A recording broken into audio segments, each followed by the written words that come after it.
Good afternoon, everybody, and welcome to Sportscoat Sportscast. Today, we are joined by the voice of sports on the East Coast, and here in Baltimore on 105.7 The Fan, Mike Popovec. Thanks for having me, guys. Good to be here, and all Hall Day, special day today, and celebrating the Hall and also giving back. Yeah, it's always fun to be here on All Day Hall Day, all the stuff they have going on. I know they have a 3v3 basketball going on right now, 3v3 soccer. Yeah, so it'll be a good day. Yeah, it's good to be back on campus. Always good to be here. Okay, so the NFL schedule came out last night, I think probably at 8 o'clock.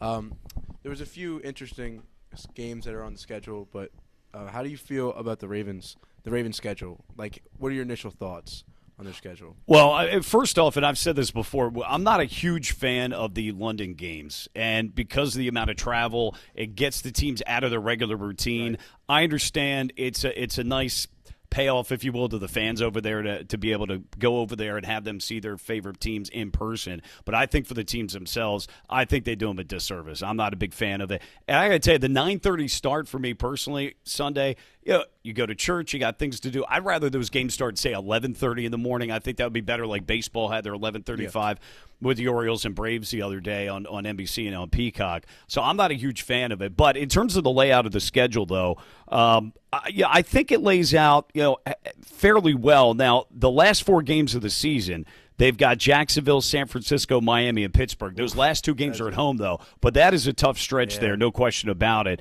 Those teams, a playoff push too. That's probably. I mean, the Steelers game is always important towards the end of the season. Yeah. Jacksonville is going to be tough this year. San Francisco playoff team last year, right? Yeah. They're going to have San Francisco's going to have a top 3 defense. Who's the other one? The Miami Dolphins. Dolphins, that's kind of a wild card. Like, I don't know how to feel about the Dolphins. But, yeah, that's a really tough last 4 games of the season. The fact that your first 2 divisional games are on the road, so you hope to be able to steal one of those 2. That first one at Cincinnati, but Houston to kick off the season. You never take any games for granted, but as you guys know, you need to get that first win. Teams that start off 0-2 usually don't make the playoffs, so hopefully they could take care of business week 1 at home against Houston. But first 2 divisional games on the road with Pittsburgh, actually the first 3 with Cincinnati, Cleveland, and then Pittsburgh. So they'll have to navigate their way through there, no doubt.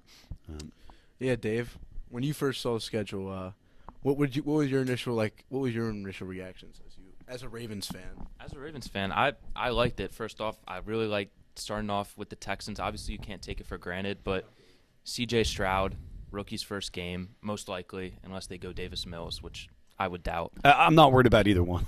So I don't think it matters too much, but I like that. And then I love getting the away road divisional games out of the way, start it off, and then we can kind of get into a groove as the season progresses. Then really the end of the stretch towards the end of the season, I'm a little nervous about that. I think the 49ers game, I think that's prime time, Monday night. That's a Christmas night game. Yeah, that's going to be exciting. So I'm looking forward to that. I'm hoping the Ravens, as long as Lamar stays healthy, I'm looking for a playoff push, hopefully atop the division. Well, just for fun, there are a couple of outlets calling the Ravens either at 9.5 or 10.5 with wins and such. And I know there was some talk this morning on the Fan on the Friday morning show about their thoughts about it. And you'd like to think that if this team stays healthy, Bateman, OBJ, Jackson with the new offensive coordinator, new exciting offense. You'd like to think with the defense having got really good at the end of the year, you'd like to think that this is a team that should win 10 games. Could they win 12? I think potentially 11 seems to be that right spot, especially given the last 4 games of the season. So I'd like to think, it's a team that could go 11-6 this season again if they stay healthy. For sure. I mean, looking at the past couple of years, obviously Lamar's been hurt. 2 years ago was when the Ravens secondary just got absolutely obliterated with all those injuries. So if the Ravens can stay healthy, obviously I think the key guys are going to be Lamar and then Odell. Odell's the biggest wild card for me personally. And if those guys can stay healthy and build a good connection on the field, I mean, I just don't see how the Ravens don't win 11 games personally. And Zay Flowers, that's going to be interesting because I know the doubters, and I understand a lot of Ravens fans, having seen that we haven't drafted and or developed wide receivers very well over the years, you're going to be cynical. I get that. But when you hear Steve Smith say, don't get caught up in his height and his weight. This kid's a physical receiver. He doesn't shy away from contact. He's explosive. He'll go and grab the ball in those, 50-50 situations. That'll be interesting to see. And again, with an offensive coordinator that has more of a passing game coordinator pedigree in Todd Monken, he may thrive where maybe he wouldn't have under Greg Roman. Yeah, I think the development of receivers is for sure key. Zay Flowers, obviously, Steve Smith did a great breakdown, which I really enjoyed watching. That was fun to see him get so excited about a guy that the Ravens drafted. He is similar to Steve Smith. I've seen some comparisons to Marquise Brown, which scares me a little bit. I think that's more just the size and the speed factor, but I think Zay is more dynamic after the catch. We didn't really see that with Marquise Brown. And then better hands, and I think he's shiftier. I think he's just going to be a better player. I think Marquise Brown, especially those injuries, where he had the needle or the nail in his foot, like that was shaky. So I think Zay's going to be a better receiver than all the other guys we drafted so far. I feel like Marquise Brown is kind of just his skill set is very limited down to the deep ball, and I feel like Zay Flowers is. That's why I don't really understand the Marquise Brown comparison, because Zay Flowers can go underneath. He can play the slot. He's physical on short routes, and he can go make like a 50-yard touchdown after the catch, which I didn't really see Marquise Brown doing. He played some outside of Boston College too, so he could play outside, inside. And I don't really understand the Marquise Brown comparison, as I called it on draft night. What did I say he's a mix of? Kadarius Toney and Kelvin Benjamin, because he's. I did say Travis Benjamin, but I didn't mean to say Travis Benjamin. Well, we'll see Hollywood Brown or Marquise Brown with the Arizona matchup later in the season. That should be a win for them. But, yeah. Do you guys – how many times do you go out west? Because I know that's a big issue with Steelers fans is going out west, because we never play good out west. Well, you've got the L.A. Chargers out west. You've got the San Francisco 49ers out west. And you've got the Arizona Cardinals out west as well. So those are three matchups. I think it's the sixth most traveled. But then you've got the London game as well. So that's the Ravens will be traveling a lot more this year than they have in the past. So that's something to factor in. I think when you take a look at is it spread out or not, that's a big factor. So you're playing Detroit week 7 at home, then at Arizona, back home against Seattle. So that works out nicely. But you've got that Tennessee matchup week 6. That's the London matchup, and then you're back home for week 7. So when you factor in London week 6 and then Arizona week 8, that's a lot of travel in 3 weeks there. Yeah. I don't know. When I looked at the Steelers schedule, moving on to the Steelers, I know everybody's pretty much a Ravens fan, but I had to give my piece on the Steelers. I do not know why we're playing San Francisco week 1. I don't get it. But then we have a stretch. We got Cleveland. Then I'm pretty sure we have to go to Vegas, and then we're in Houston. I think that's 2-2 to start the year. Then we have an early bye week 6 after playing the Ravens at home week 5. And then we should have a win in the Rams. Then we play Jacksonville and Tennessee, then Green Bay. And I just like the end of the year. Like we have 2 games that are to be determined. Like the Ravens game's to be determined. We have no clue what day or what time that's going to be. And then the Colts game is also TBD. But I don't like how week 7 we have to go into Seattle at 4:05, then travel back for week 18, because Mike Tomlin is notoriously not good transitioning into the West Coast. So I don't really – and I think they said we had like the – strength of schedule is like 26 or something, so it should. I don't really know how to feel about the schedule. I think we could squeeze out 9 wins, maybe 10 wins, depending on how Kenny Pickett plays. Dave, is it really a question of Mike Tomlin getting 9 wins? I mean, is that a really ridiculous statement, Dave? Personally, it's not. For me, it's not the Steelers and their roster per se. It's more just I think the division's going to be tough. I think the Browns are a big wild card. I think the Steelers are a better team than the Browns, but 10 wins might be a little bit too rich for me, especially if the Ravens are firing on all cylinders and the Bengals also. Like, those are two teams that could both win 11, 12 games, even though that would be surprising. So the Steelers, I would put them more at 8 or 9. Maybe I think 10's a little too rich for me personally. The Steelers had a good, and it's all on paper. The Steelers had a good draft, though, as we know. So I mean, you factor that in. Kenny Pickett's in year 2, so that's a big factor as well. Yeah, this division, and you hit upon it. Cleveland is going to be the X factor here with Deshaun Watson, and their head coach is one where he's a running game type guy. But yet you're bringing in a guy that is going to be throwing the football. How they meld Deshaun Watson, a passer, into a run-first type offense, which I'm assuming they're going to adjust that. But does that get away from what the head coach wants to do? They've got a good O-line. They got a good run game. So that's all going to be interesting. So Cleveland's going to be X-factor. But from a Ravens perspective or even Steelers perspective, you have to think that chances are you're splitting the Steelers because that's just how it always happens. And you're likely splitting the Bengals. And then, the Browns the Ravens lost to Cleveland last year, but a game that maybe should have had. But that division, you could see where everybody splits, right down the middle with it. Yeah. We'll just have to see. That's pretty much how I approach it every year. And we've seen Cleveland do this before where they have a running style offense and they bring in somebody like Odell, and then you draft Baker, then sign Odell, and it never meshes because somebody's always in need of the ball, and somebody's not getting the ball enough. And I feel like bringing Deshaun Watson in didn't really make much sense, especially for the capital they gave up, and how he performed last year. I know he was suspended, and then he came back. It's tough to judge it because he was out 11 acclimated. games. So, yeah. But I don't know. I think Cleveland is the biggest wild card that is in the division because the Bengals are going to be for sure. They're going to get it. In my opinion, they're for sure going to get at least 10 wins, and that's I think that's for certain. The Ravens, if they can stay healthy, they're always a force to be reckoned with, especially with Lamar being secure.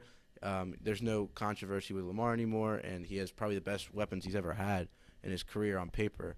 But yeah, I think it's the toughest division of football, and that's just my opinion. I think they're up there, but then AFC East, I think maybe people are putting a little bit too much stock into the Jets with their 6 primetime games, but the Bills are going to be one of the best teams in football. The Dolphins, that depends on the health of Tagovailoa. But if he stays healthy, yeah. Well, I think anytime you look at a division, you first start at the quarterback position. Right. How strong are the quarterbacks top to bottom? You look in the AFC North, you do have 4 good quarterbacks there. And with Burrow, I'd say a great quarterback there for sure. In the AFC East, top to bottom, you got a lot of quality QBs. Yeah, I think even the Patriots. The AFC West, too, I would say. Depending on how like the Broncos pan out with Sean Payton and Russell Wilson, I think if they're good, and I really like Jimmy Garoppolo in Vegas, I think they could just be a threat to win 9 games if they want to, depending on how our boy Tyree Wilson plays. But I like the AFC West too. I think the AFC is just overall the better conference. The weakest is the AFC South for sure, but I like every division in the AFC. So that's. And you want to move on to some baseball? Yeah, the tough division scene can come right back into baseball. Yeah. The Orioles are in the toughest division, and they're absolutely destroying it right now. So we can move into that. We just won a 3-game set against the Rays. We were able to squeak out a 4-2 win and a 2-1 win. So, we would like to see more out of Gunnar. He's batting 180 or something. Got a couple hits in that series. Adley came back. He came out of a slump. I was actually there. I was sitting third row behind home plate. I've had 27 people tell me they saw me. Nice. Yeah. So, and he pitched right down. It was a cutter right down the middle. He just took it as far as you possibly could to right field. And I think we're sitting at 24 and something. 24 and 12. 24 and 12, 24 13. Yeah.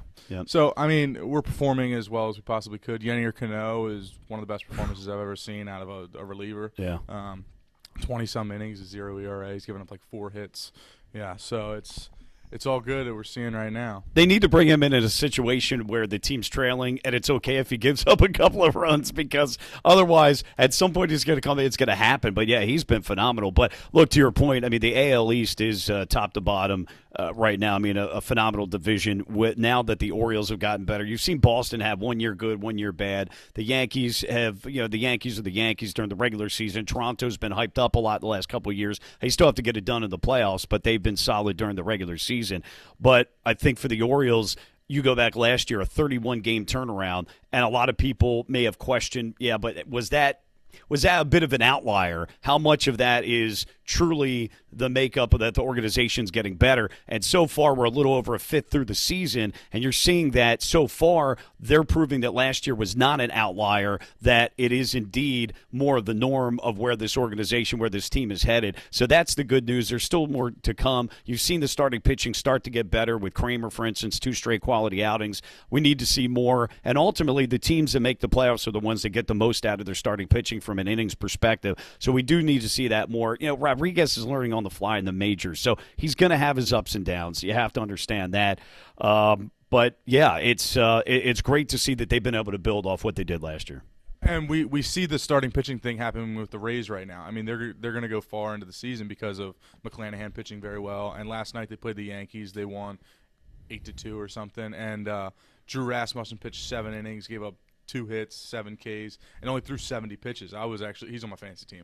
I was frustrated he came out in the 7th inning. I was like, why are they not pitching him more? He only threw 76 pitches. So, but I think the starting pitching is very key when you want to make a playoff push. Yeah, no question. The bullpen has been pretty good, though you've seen some signs of them getting tired. But yeah, throughout the course of the season, they're going to need to get more from the starters. And we're not talking 5 1/3. We're talking about 6, sometimes 7 innings. They do have other arms down on the farm that they can use, but I think there's a fine line between moving guys up and down, up and down. You saw several years back they did that with Kevin Gausman, and that did not work out very well. There may have been some good reasons why they did it, because they're trying to field the best team to win the game that night, but that can stunt someone's growth. So that's a fine line that they're going to walk there with the 40-man roster. I think we'll see that a lot. I mean, we've done it for the past couple of years with bringing guys up and down when our guys get tired. I mean, I'm sure every team does it, but our bullpen, I mean, Batista is lights out, but he's only good for about 20 pitches, and he's made it interesting recently. Yeah. I mean, the other night, an inning and a third and 3 walks. Yeah, so they took him. They had Yennier Cano in the 8th inning, and he pitched 2/3, and then they took him out with 1 out left in the 8th, and everybody behind me, they were just so frustrated. They were like, "Why are we doing this?" But I mean, Bautista got it done. He was able to finish out the game, but I think our starting pitching is definitely going to be something that we're going to have to experiment with and take into the later parts of the season. And then the bullpen's just going to get tired. We're going to have to switch guys out, I think, like we've done in the past. You talked about Gunnar Henderson. It's just going to take some time for him to get the at-bats. We saw Rutschman this season in a full year, and even last year when he was with the team for, 3 months or so. We saw him, he acclimated quicker in hitting the baseball and being more of an offensive threat. But even for most guys, even talented guys, you need X amount of at-bats to be able to get the experience there. And, again, he's learning on the fly with Urias on the 10-day IL right now. He'll get plenty of opportunity at third base defensively. But, hopefully the more at-bats, you'll start to see some improvement with him at the bat. Maybe you're starting to see a little bit of that happen now.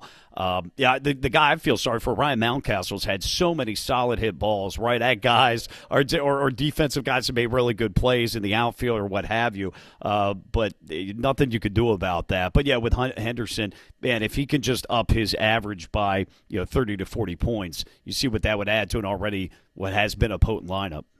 So I mean, my dad and I were talking about it. We were looking at we don't have like studs like say a Rays team or a Blue Jays. Like we don't have like 5 or 6 guys that are going to go to any team and be a starter.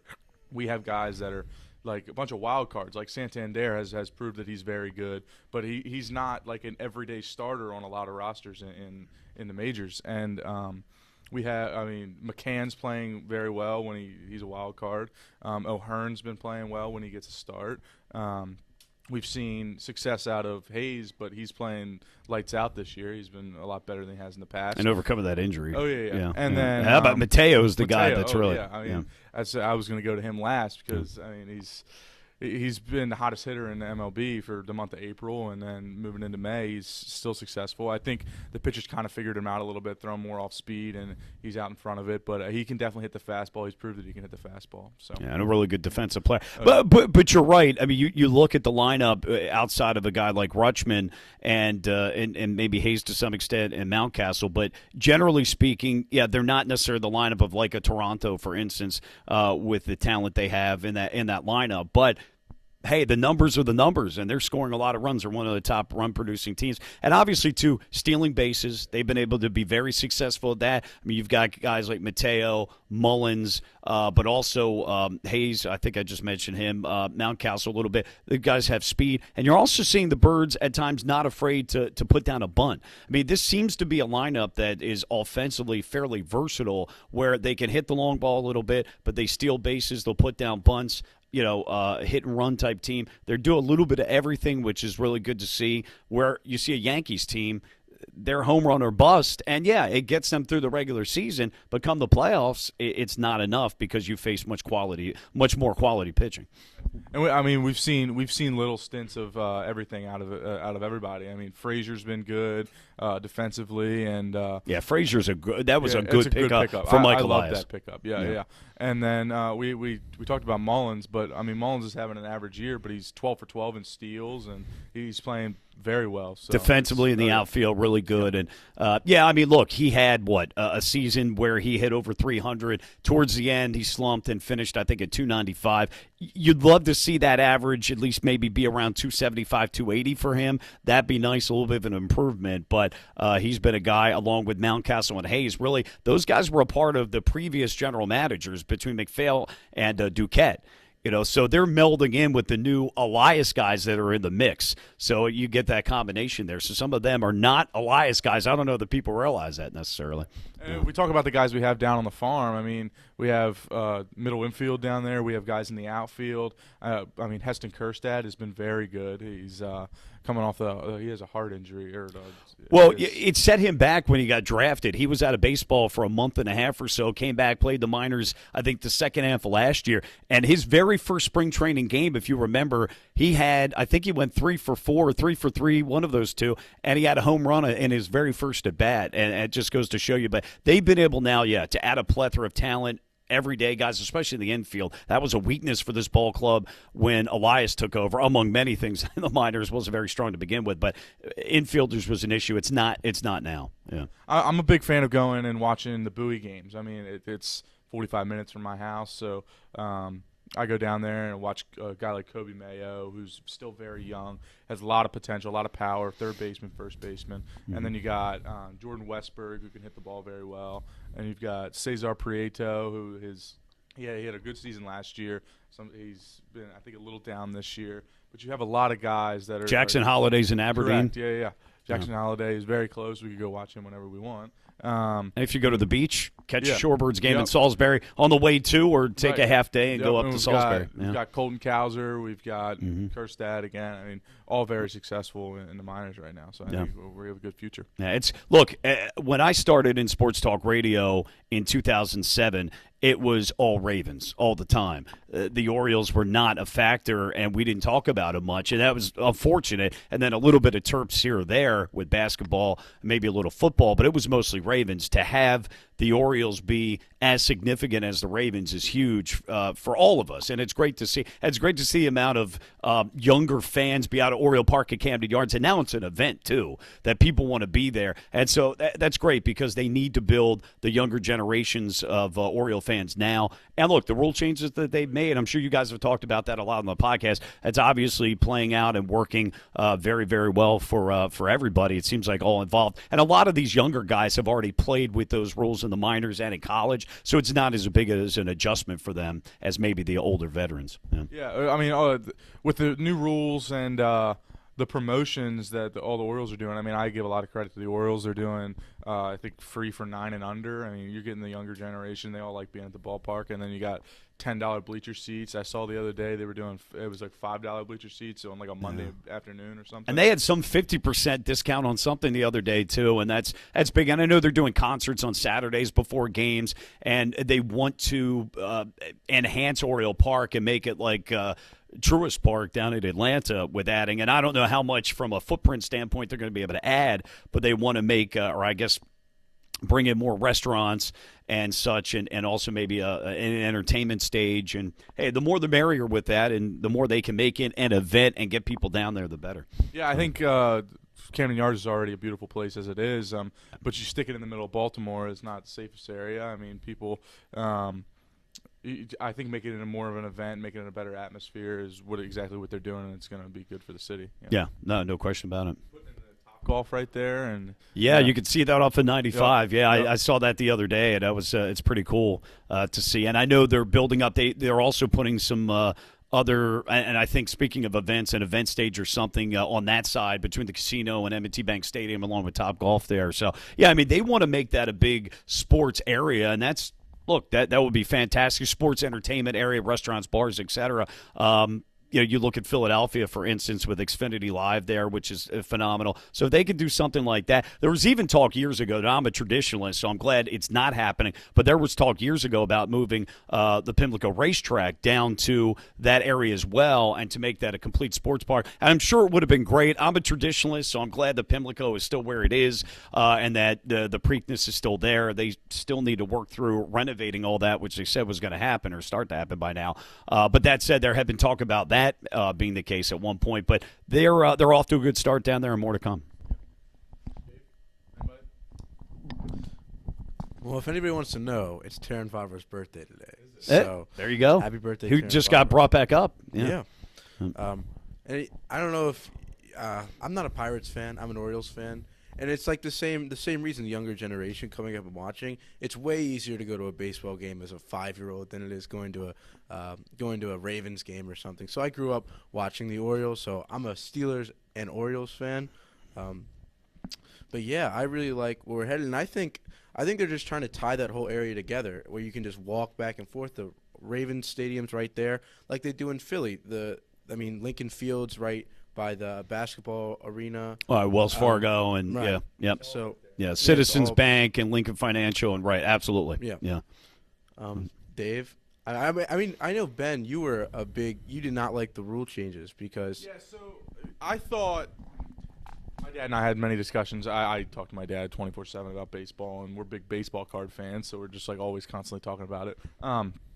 But I think it's good for the younger generation when they're trying to get into baseball. But for the, like you talked about traditionalists, like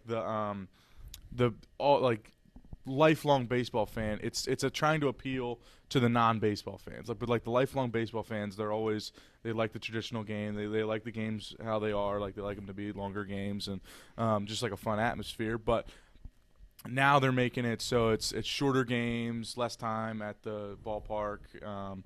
And it's just I feel like they're trying to appeal to the non-baseball fan. That's the only thing I had. Well, I think it's more the fringe baseball fan or the fan that will watch a little bit but not as much, maybe because of the length of game. Look, I understand that aspect of it, and I could see it both ways, really.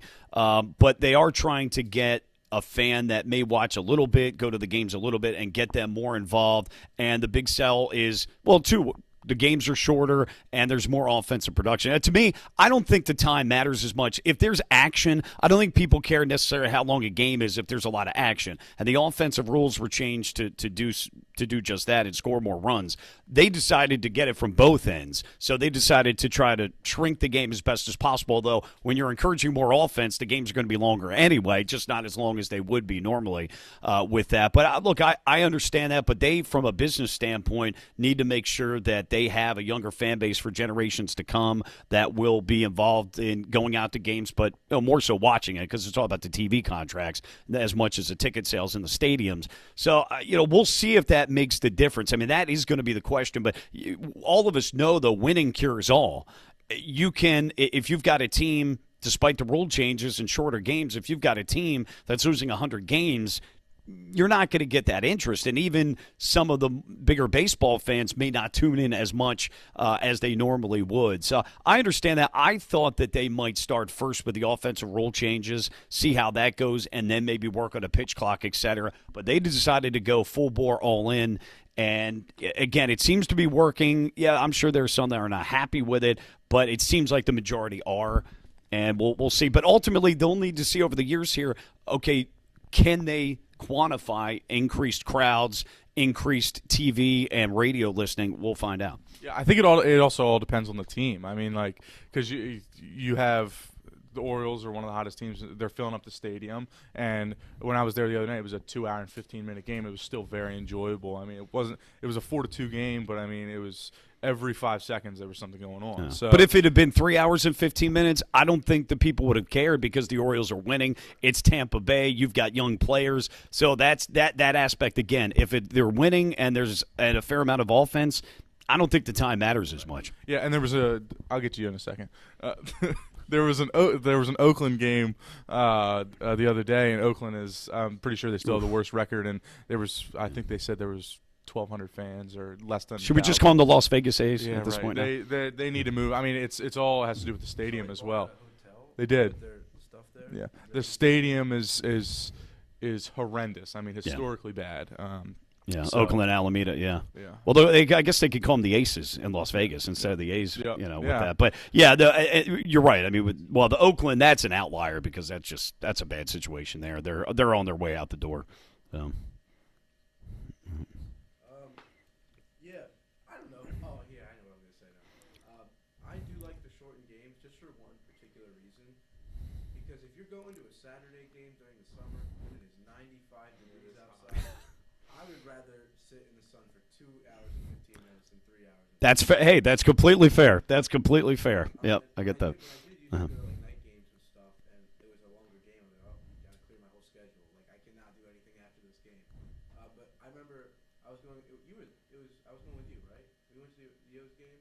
We did, and I was like, oh my god, we can go hang out with our friends after this. It's like 9:30. Yeah. So I mean, and they moved the game times up. So I mean, it's like they used to do 7 o'clock games. Now they're appealing so the kids can go. Like it's a 6:35. Thanks, man. Yeah. It's a 6:35 game, and you're only going to 8:30. So yeah. The kids can still go to bed by 9. I like that aspect of it, and I know you've got school nights, but if you're a high schooler, you're kind of used to being up later anyway. So 6:35, you guys can go to that, and even for maybe an elementary or middle schooler, if it's a Thursday night, knowing you got the weekend ahead, you can get away with maybe going to bed a little bit later. You can get some of the families out on some of those nights as well. So now I think the 6:35, I think that was a better idea than just shortening the games because it does get more out. And again, when you're winning, that just makes it even more of an opportunity to get more fans out there. Miss Danielle gave me the nod on that one because the 2 young kids, they're going to be able to take them to the game. Yeah. Well, for those of us that have to be up early in the morning for the early morning jobs,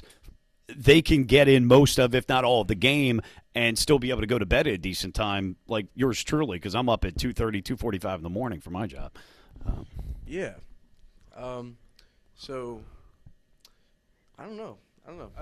If we're done talking about Orioles, we can move into Calvert Hall sports. We have Please do. A couple MIA championships have already come in the door.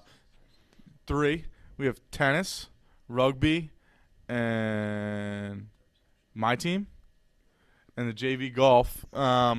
We were able to. We're co-champions. We were able to tie 10.5 against Loyola. Not the outcome we wanted, but I think it's a win in our book because they were 11-0-2 on the season. So. No, that's fantastic. And Brother Kane told me for tennis, I think that was the first tennis championship in 20 years. So that was big. And look, gold jackets are a standard around here. So it's great. It's great to see that tradition continues. That has not dropped off one bit around here. And I know we've got some teams in the mix as we do this on Friday. Baseball is at Mount St. Joe. You've got lacrosse, got a first-round bye. And look, lacrosse was supposed to be maybe in a rebuilding mode this year, and that first loss to St. Mary's was at 13-3, and maybe thinking it's going to be a long year. And here they've won 5 straight. They're 3rd in the area, number 2 in the MIAA. I mean, that's a tribute to Coach Kelly. And then golf, varsity golf is next week, right? Yeah. So, their playoffs start next week. It's been fun watching. We took an Outer Banks trip earlier in the year. We mixed up the groups, so with varsity guys, JV guys, were all playing together. Nice. And it's just fun to watch everybody play golf and just have fun with it. Yeah. Well, Coach Forrester was a coworker of mine back in '07 when I got started at Sports Talk Radio on the AM band.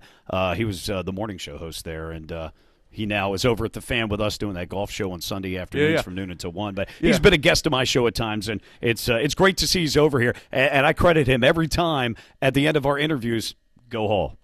Yeah. So that's one of the things. We don't necessarily make fun of him, but we always know that's coming when we're walking off a tee box or when we make a putt.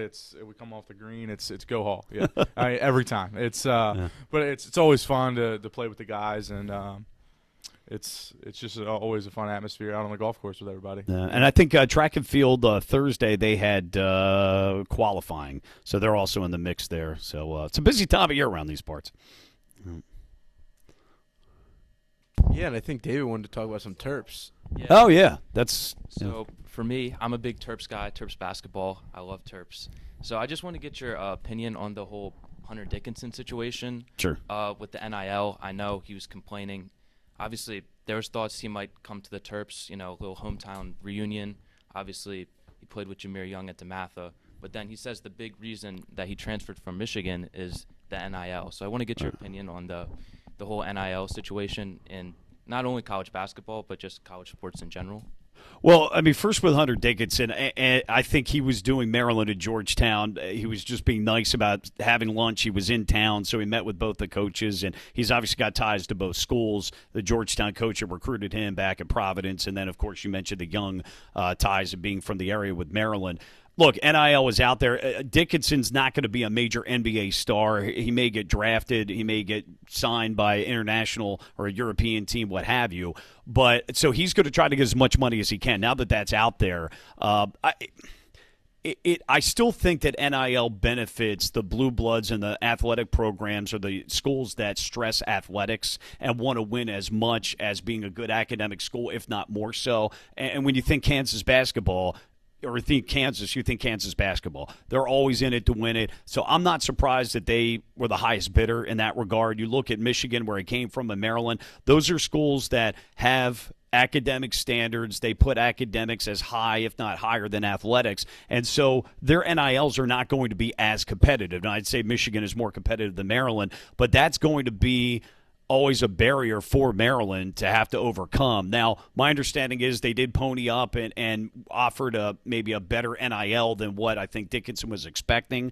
But that's just a facet where, again, I think it's gonna favor those schools that were already winning and behind the scenes, I think, as we know, giving players some benefits that they were just off the books. Now it's legal to be able to do.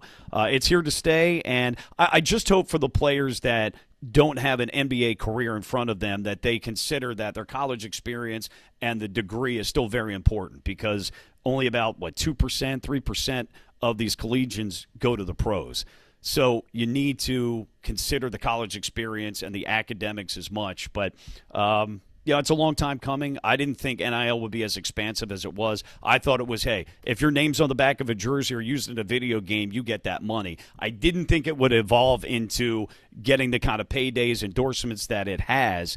I just hope the kids use the money wisely, and I'm certainly all about them being getting money for the use of their name. But, again, I didn't think it would expand to the way it is. But for the teams at the schools that aren't as athletically inclined, it stays the same for them. And for the teams that are the blue bloods and the pro athletics, it stays the same. They're going to continue. They're going to benefit from this. Yeah, I think with Dickinson especially, it just made a lot of sense. I was trying to explain to my mom, who was like, if Dickinson's this huge superstar, why does he care so much about the NIL if he's just going to go straight to the pros? And I'm like, Dickinson, like all these college superstars that play 3-4 years, their NBA career is going to be either limited or they're not going to have one at all. Like thinking back before the NIL, another Big Ten guy, Luka Garza, fantastic player, but he's going to be on the back end of the bench or possibly overseas. Like these guys need to make the money now, or else they're just not going to be able to make as much overseas, and then their star is going to fade. Uh, I also like obviously the Blue Bloods, and it's worked out for some programs. Obviously, Miami this year made it to the Final Four, and they spent I think close to $800,000 or for their NIL on Nigel Pack, who obviously, and then their other star guard Isaiah Wong threatened to transfer because of the NIL, and they were able to keep those two together and then make a Final Four push. There you go. So we've seen how the NIL has played, huge role in college sports, and I don't have a problem with it. Obviously, I think these guys do deserve to get paid, especially if they've, guys like Dickinson. These are big names, and they should be rewarded for their success in college basketball. Well, I have mixed feelings about the NIL. I think it started as a good, morally good thing to do for these kids because a lot of these colleges are profiting heavily off the kids, and the kids get no incentives from it. But now I think, especially in college football, it's pretty much turning into a bidding war. As you see, like Coach Prime going to Colorado, I mean, like he just gets people there because it's Deion Sanders, and Deion Sanders is gonna be Deion Sanders. He's gonna be in the spotlight, and there's gonna be all eyes on him, and there's gonna be all eyes on players. So there's like I don't really know how to feel about it. I mean, you have teams like Alabama and Texas A&M who are basically like paying players to come and play for them with kind of this NIL loophole, and I think it's not fair to a lot of other colleges in those conferences. I know Vandy's never competitive in college football, but now you're just making it harder for them to compete because they don't have that media, like they don't have all eyes on them like they do Alabama and A&M, and it's just making these smaller schools harder to compete. Yeah, and again, I go back to and I'm a big pro athletics guy, but I go back to the academic end of things that. At the end of the day, a free education that they're getting is huge with the small amount of players that actually go pro and can make a living there. You hope, again, that they're keeping that in mind because it is important. And look, just because let's say you make $1 million in NIL, as someone that's been out in the world now from Calvert Hall for over 25 years, $1 million today, you think, oh, that's a lot of money. Guess what? When you consider a lot of different factors, including having a family and putting them through school and retirement and healthcare costs and all that, it's not a lot of money. So, and then you've got family members asking for money too. It's not what you might think. So you got to take care of, you've got to make sure that you've got an education to be able to profit you as in a career, afterwards. And yeah, it's all going to the highest bidder and such. But you hope that the kids, though, ultimately are still looked out for with this. But, a lot of people would say this was going on anyway behind the scenes. Right. Now it's just legal. So in some cases, I don't know if there's a big change.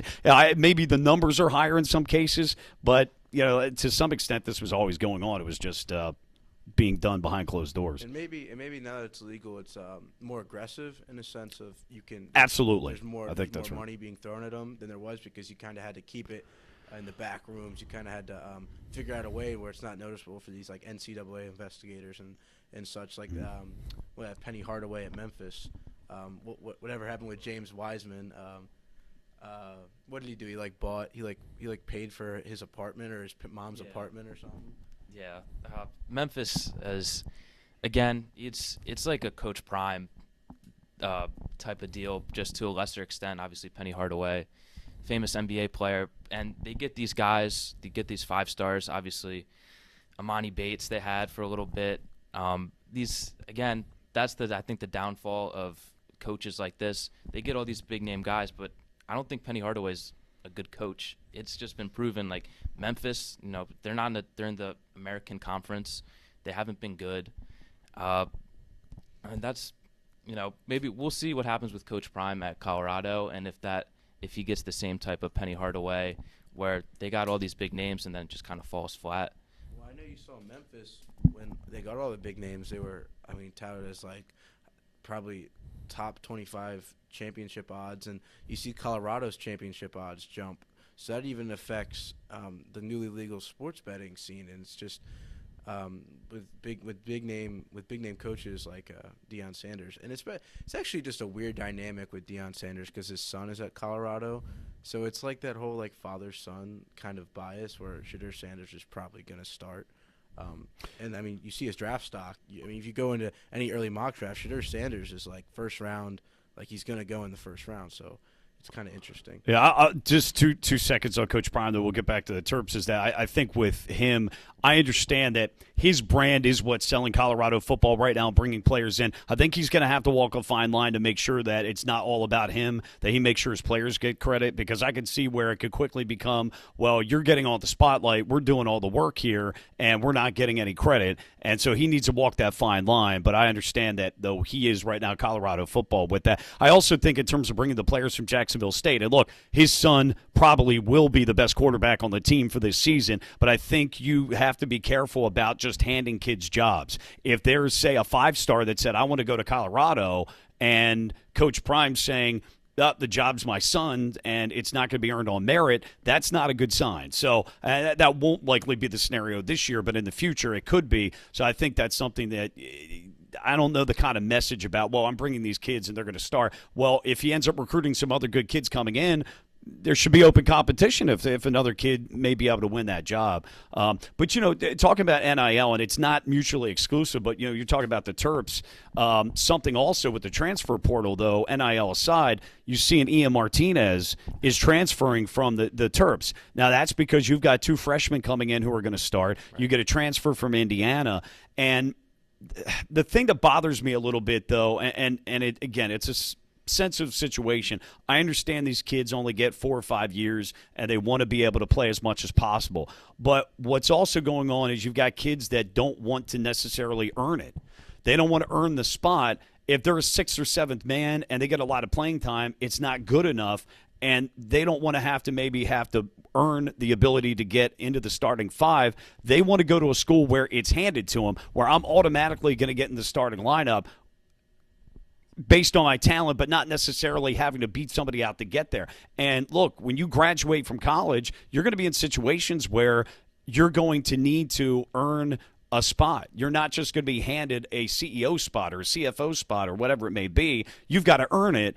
And I get concerned about the portal and what that tells these young men and women about is that, well, I'm just going to go where it's easier for me to do this, that, and the other. Well, life's not always easy like that, and what lesson does that teach the kids a little bit?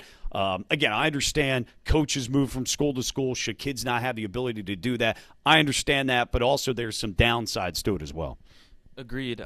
Obviously, Martinez and then even Hakeem Hart transferring, I think he was kind of doing with the same thing. We see Villanova's probably not going to be this great program next year. And then we got, obviously, Deshaun Harris-Smith, Jamie Kaiser's coming in, a couple 4-stars. Yeah, Lamoth as well. Lamoth from St. Francis, yeah. Right. So those are some good guys. And Martinez, I like Martinez. Was he going to start maybe at the start of the year? And then he would have at the start of the year. I think so, because for Martinez, he was just great off the bench at times, where he'd give you like 6 points. He'd come right in. He shot 40% at the end of he shot 40% from 3. That exactly. was big. He was a spark plug off the bench for an otherwise kind of lacking bench unit, like Jahari Long, Noah Batchelor. These guys weren't great. Depth was an issue for them. Depth was an issue, so I think that will be fixed. And I'm really disappointed. Martinez, Hakeem Hart, I kind of expected. Not a big Hakeem Hart guy personally, and I guess he's going to be probably one of the better players on Nova this year. Yeah, I think that was an NIL, but it also was a time playing. I think he saw his time being cut into by the freshmen coming in and any transfers, and that's why I went to Nova. And it's back home for him as well. Yeah, that's true. The good thing for me with the transfer portal is it does keep some of these smaller schools a little bit more competitive. We've seen that. It does. And I like that, it's not always – it's a little bit different in football. Obviously, the big schools take over. But then we've seen, smaller schools, FAU this year, that they have good rosters, and it's not all these guys, all the best players in college basketball are at these big time schools. Smaller school guys are just or smaller school teams are making bigger runs and bigger pushes in the tournament, which I really enjoy. Yeah. And I think that's one of the better or more important benefits of the transfer portal. No, look, you're absolutely right. With basketball, you don't need nearly as many numbers. So you get 2 or 3 kids that makes a huge difference. In football, you need a lot more than Right. 2 or 3 players to make a difference. I think what will be interesting is, and I've argued this on my program before, is in the NCAA tournament, we love Cinderellas, we love deep runs by teams, but when it gets down to the Final Four, I've always argued, and I'll admit I guess a blue blood snob in that regard, that when it comes down to the Final Four, though, yeah, I want to see the big-time matchups in the Final Four. I don't know that I want to see a San Diego State or an FAU, but that may be the new norm, and either we're going to get used to that and accept that, or when it comes down to the Final Four, it may become very regionalized, where more fans will say, I don't. If it's not a blue blood and if my team's not in it, then I'm not going to watch it. I'll watch it up until then, but I'm not going to go out of my way to watch the Final Four, where with the blue bloods, or if your team's in it, you would. So it'll be interesting to see how the numbers are, because the numbers for the NCAA tournament championship game were not good at all. Yeah, that's what I was going to say. I was going to say the numbers are really down, and people were actually more focused on the women's tournament with Caitlin Clark and Angel Reese. And those are two very well-known programs in women's basketball. I mean, LSU was, what, 1 seed? They were 1 seed, right? Mm-hmm. LSU was a 3. There was 3, and then Iowa was a 2. So you see that next to who was in the championship? It was it was FAU and UConn, which, UConn was just steamrolling guys. And then also they were the best. UConn didn't have, like, that big name to kind of – obviously, Sonogo was fantastic. Jordan Hawkins, local guy, was fantastic, but there weren't these big names. Obviously, like we saw guys like Brandon Miller, they got their season cut short with San Diego State after they steamrolled Maryland in the round of 32, which was fantastic to watch. So some of these top prospects, if they're not, or just big name college stars, if they're not in the Final Four, you're not going to tune in. Like I was ready to watch UConn in Miami. I was excited for that. FAU, San Diego State, not really. Yeah. Yeah, and then we'll see what happens going forward with that. So, yeah, but certainly parity now, I think. Well, we'll see, and I've said this, we'll see, because you did have a lot of these teams that had fifth-year COVID guys or transfers that weren't NBA guys who had a lot of experience.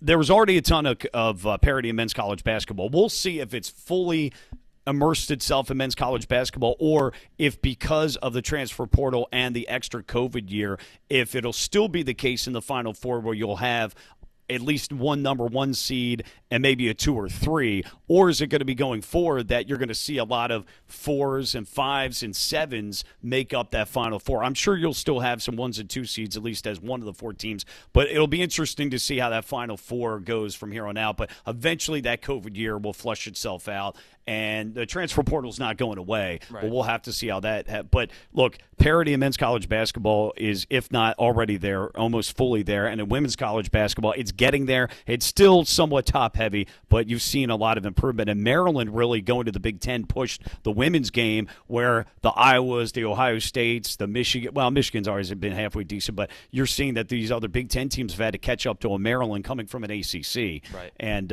so you're seeing that in the women's game, that there's more parity every day, but they're still a little top-heavy. But it's great to see, and it's great to see that they got the kind of attention that the men usually get.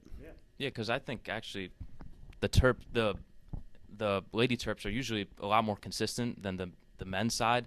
The men's side, over the last 25 years, exactly. They have been, yeah. And obviously, I don't think a lot of people know, but Angel Reese was a Terp. Obviously, her brother Julian is still on the team. Thankfully, he wasn't gotten away from by another team. I still don't understand why he decided to stay at Maryland when he could have just gone to LSU, and probably – I know LSU wasn't great last year on the men's side. And the transfer portal is weird for me. Like, you got curious decisions like Reese staying. One decision that I always come back to that I never understood, and my dad and I talk about it all the time, is Daryl Morcell transferring.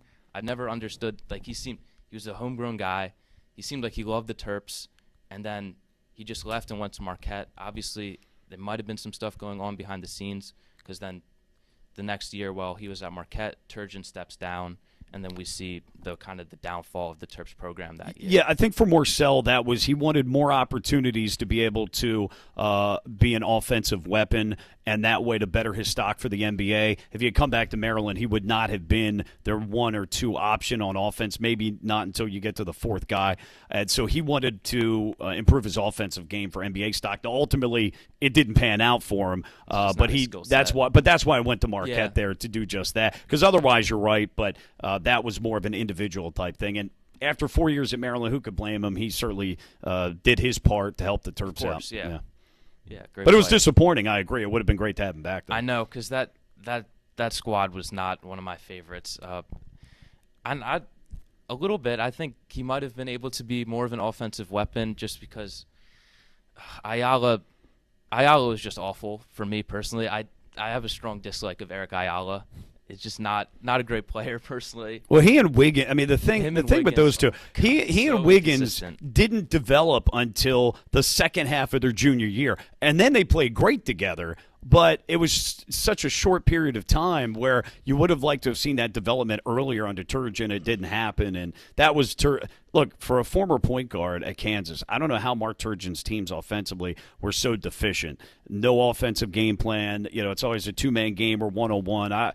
I don't get any of that. He was a defensive coach, and they were good, a half-court defensive team. Look, they were good in the Big Ten. They were solid, but offensively, so many issues. You see the difference where there is flexibility and given to the players today under Willard, but you see Willard as a much better X's and O's guy at Maryland than Turgeon ever was. Yeah, well, with Turge, I think his biggest fallback was just having guys like Mello and Cowan that were just so fantastic in the last couple minutes of a game where, they were just going to take over. They were going to hit those big shots, and then that was kind of all he needed.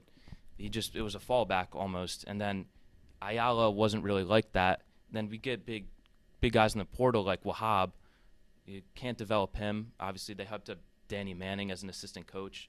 Although he got, but he took over to become the head coach. Right. So, you lost that maybe more one-on-one time that could have developed Wahab a little bit. Yeah, and then I feel like Willard's just done a great job. It just seems like they're playing more team basketball.